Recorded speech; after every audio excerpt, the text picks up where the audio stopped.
Y ojo que España también se asoma al abismo. La Autoridad Independiente de Responsabilidad Fiscal, la AIREF, advierte de que caeremos en recesión desde finales de este año, aunque el Gobierno mantiene sus previsiones de crecimiento de más del 2%.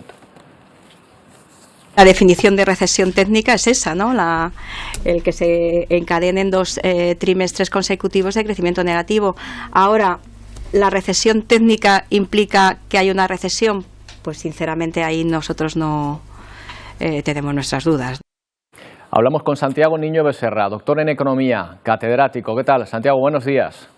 ¿Qué tal? Buenos días. Buenos días. Bueno, lo primero es preguntar a quién creemos en cuanto a estas previsiones, ¿a la AIREF o al Gobierno? Bueno, a ver, es verdad que los libros de teoría económica dicen que, o definen una recesión como 2 trimestres consecutivos con crecimiento negativo en el Producto Interior Bruto.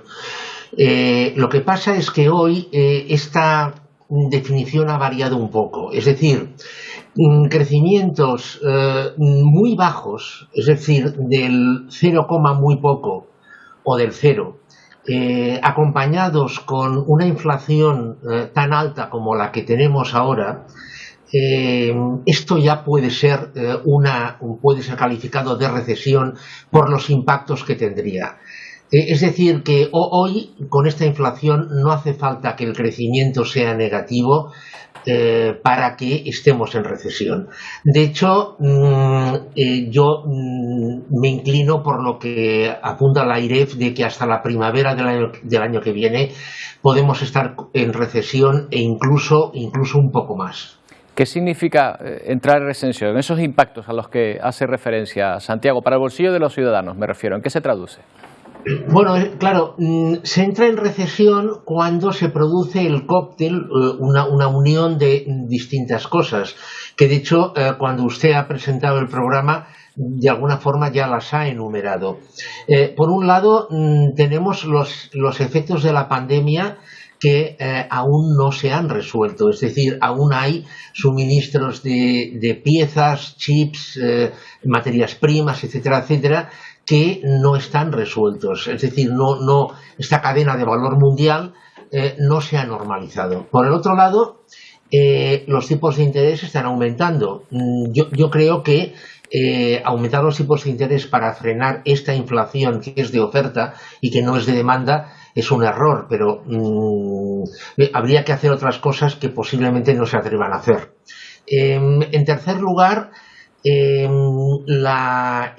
hablando más sobre todo de España, el impacto que vamos a tener, que va a repercutir sobre la economía española de la situación en economías muy potentes como es la alemana o como es la francesa, esto va a ser negativo, muy negativo para la economía española.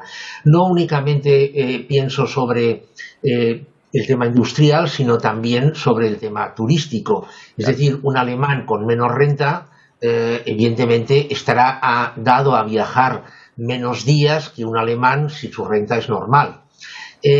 Por otra parte, está todo el arrastre que la economía española tiene de deuda y de déficit.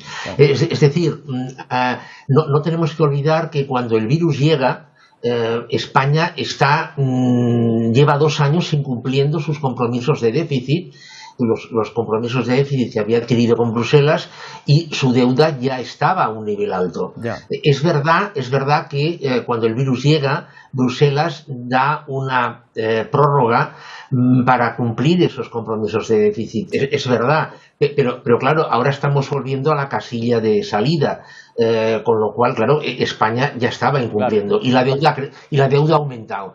Claro. Es decir, todo esto impacta sobre el bolsillo de los españoles. Claro, pero centrándonos en los tipos de interés, que quizás sea ahora lo que más directamente pueda afectar a estos bolsillos. Santiago, claro, subiendo prácticamente todo, el precio de la energía, la cesta de la compra, subir los tipos de interés para que suba también, evidentemente más todavía lo que tienen que pagar las familias, ¿no nos estaremos pasando de frenada para frenar la inflación?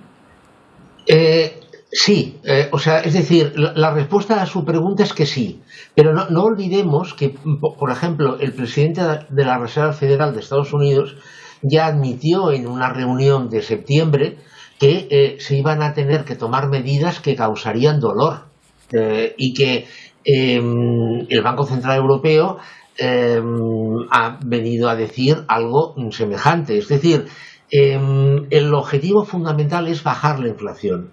Y para bajar la inflación, el instrumento más fácil de usar es aumentar los tipos de interés.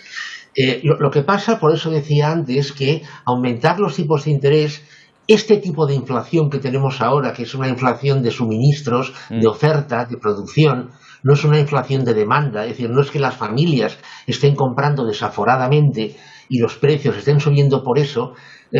Aumentar los tipos de interés con este tipo de inflación que tenemos ahora reduce la inflación, sí, pero de una forma muy dolorosa y muy lenta. Es decir, este aumento de los tipos de interés tiene impacto sobre las familias, claro que sí, pero además tiene impacto sobre las empresas, sobre todo para las pymes, para las pequeñas y medianas empresas, porque se encarece su financiación. Y a eso tenemos que añadir que como los bancos tienen miedo y fundado, evidentemente, de que la morosidad pueda aumentar, están restringiendo las concesiones de crédito, con lo cual la financiación de las empresas aún se va a dificultar más. Bueno, pues me la deja votando para otra cuestión que vamos a tratar ahora, Santiago. Le agradezco su tiempo, ha sido un placer, muchas gracias. Gracias a ustedes, hasta luego.